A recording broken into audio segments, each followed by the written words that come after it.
Welcome to the midnight train to Sleepy Hills. We hope you enjoy your ride, and we ask all guests to be aware of your surroundings, because there is danger in Sleepy Hills.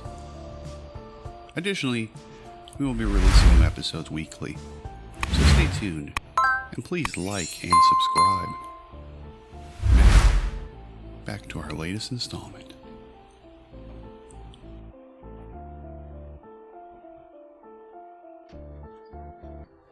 Bruce sat at his desk, sipping away at his coffee mug. He was working on a new promotional for Brenda Myers, whose late husband left a vast fortune. It was from Bruce's perspective that Miss Myers intended to squander the riches that her late husband had left behind. But I guess a reptilian petting zoo wasn't the worst way to blow through cash.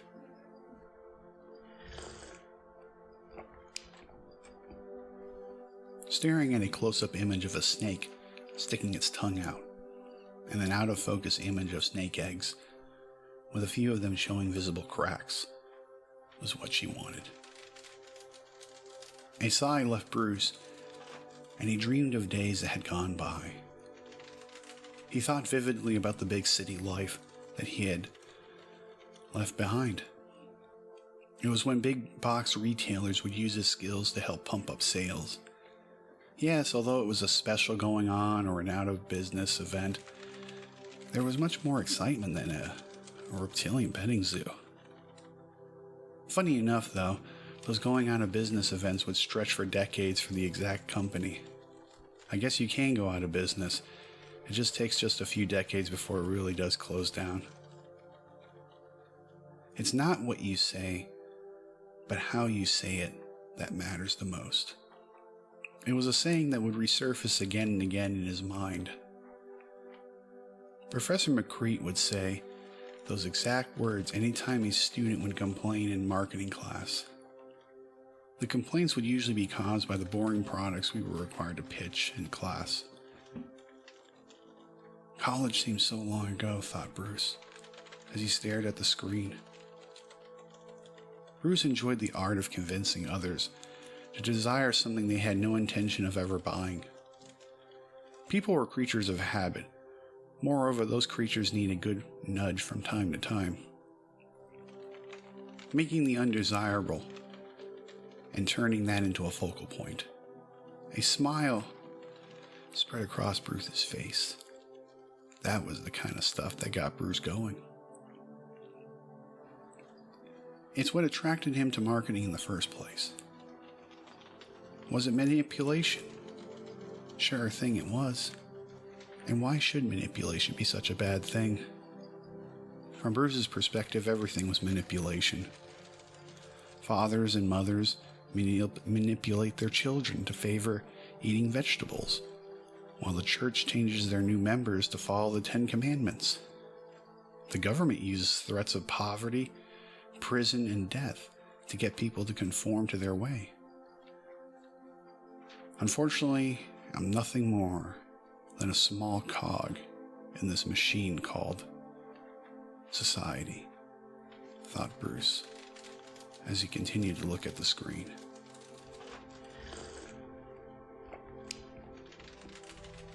As Bruce finished the last few drops of coffee, he reluctantly clicked print.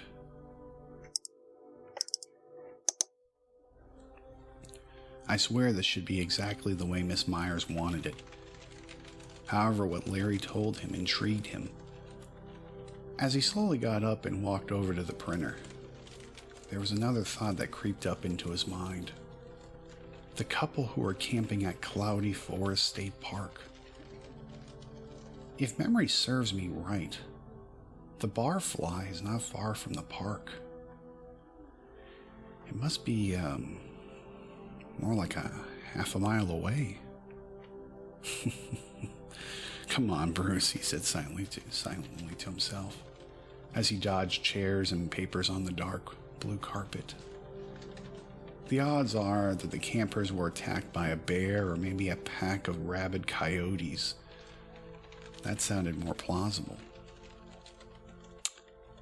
I wonder what would have given the police evidence to suspect foul play. The most pressing matter at this moment is to get this promotional flyer to Miss Myers. Looking at the printer, a blinking light. The pace of that light began to speed up.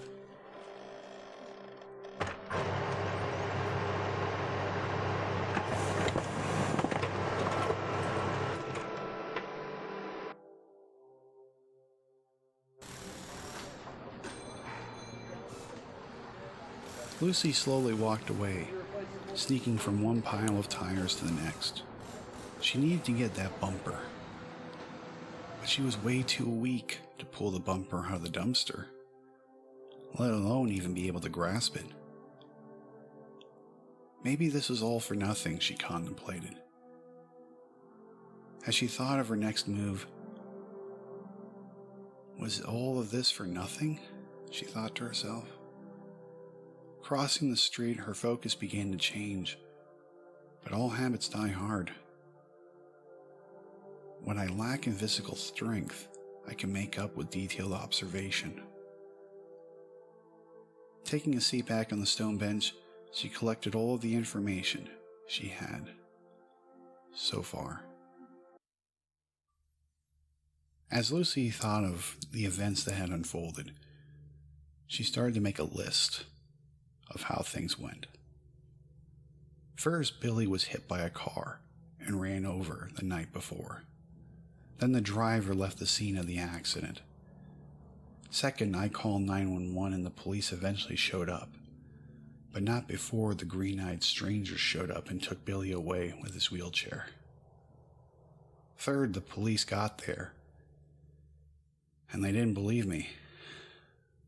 And why should they? Lucy pursed her lips at how the officer looked at her last night. I guess honesty may be the best policy, but it sure didn't reinforce faith or confidence. Man, I need to stay on track, she said to herself silently, starting to feel frustrated and about to go on a long tangent about her negative encounter with the local law enforcement. As she slowly reflected on what had transpired so far, she ignored the world around her and resumed at how all of this would fit and what ultimately would be her next move.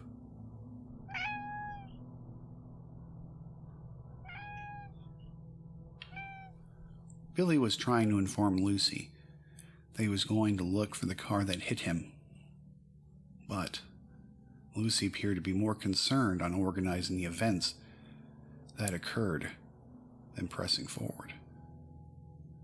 That's when Billy realized how insane it was trying to communicate to Lucy really was. Looking up at Lucy now, stern expression, he knew it didn't matter what he did, short of biting or scratching her. She sat unnaturally still, probably planning on or obsessing over every detail of her next move. The downside, at least for Billy's sake, was that the car that probably hit him is either being repaired or had already left. The idea of that car not being there caused Billy to have a dry mouth. Billy was beginning to start pacing around the stone bench when he realized his only way to achieve any relief was to search the auto repair shop and find the car. He turned away and quietly left Lucy to her ponderings. Leaving her, he stopped and looked from right to left to safely cross the street and return to the land of air tools.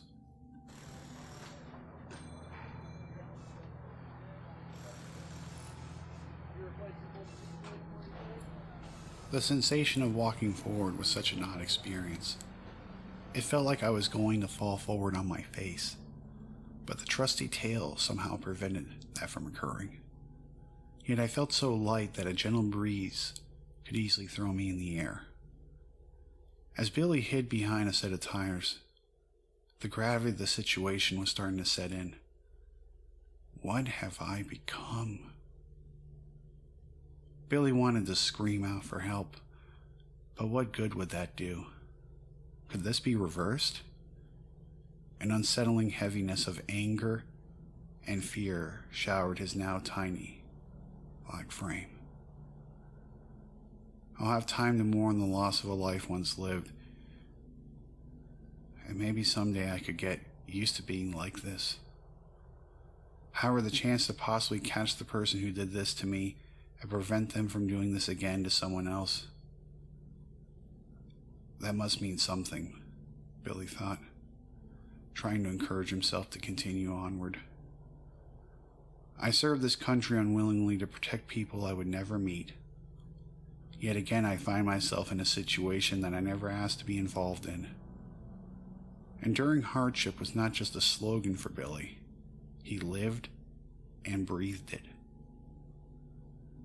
Maybe there is a way to turn this around, but at the very least, helping Lucy seemed like the best plan.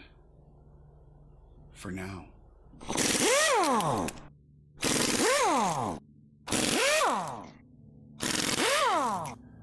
Billy proceeded, but felt a bit heavier. In the face of all the unsurmountable obstacles that he would face from now on. In front of him, 4 car lifts on each side of the shop, and 3 cars all the way at the far end were present. He had difficulty seeing the cars at the far end of the shop.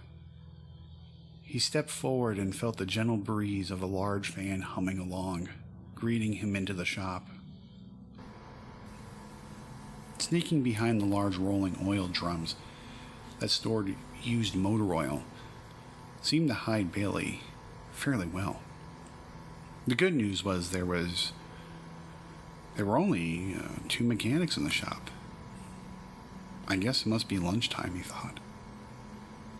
Further past the cars on the lifts were the 3 cars at the far end, in which he wanted a better look at. As he snuck behind 3 rolling drums, he neared the back.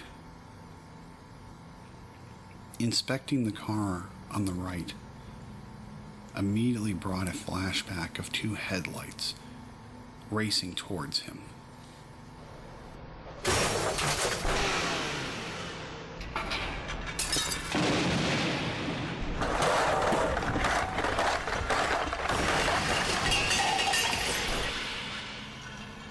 The sensation of vomiting was strong, but he held back. A spark went off in his tiny brain of the sounds of bones breaking and flesh being burned away. The head impact and his spine twisting was just the appetizer, and what followed afterwards made his skin crawl. As the distance between him and the car to the night narrowed, he heard the footsteps of one of the mechanics heading in his direction. Quietly getting into one of the lower compartments of a rolling toolbox nearby, he nudged himself close to one-piece black mechanic work uniform and attempted to blend in.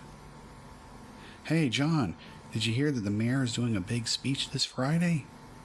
"No," came the reply, as he walked to the far right of the garage to take another picture of the car that was brought in this morning. Damn, whoever drove this car ran over something pretty big.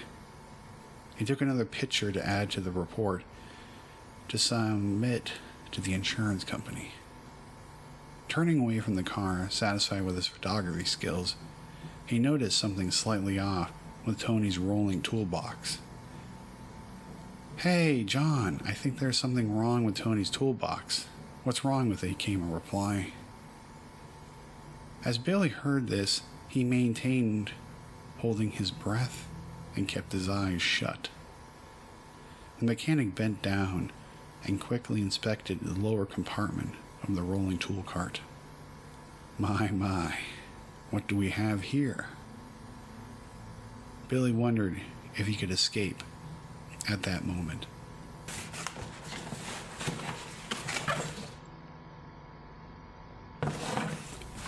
"Tony is the one hoarding all the O-rings around here," exclaimed the mechanic nearby.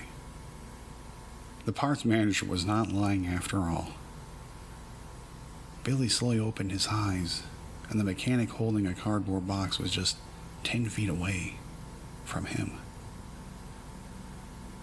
And another rolling toolbox, no less. A sigh of relief was about to be expressed from Billy until the mechanic walked by and accidentally bumped into the cart that he was hiding in. Billy at that point wanted to run like a bat out of hell, but he maintained his cool, considering all the things that he's been going through as of late.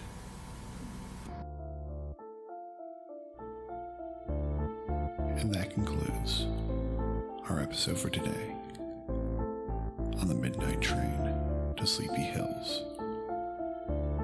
Please stay tuned next week for our next episode and follow the journey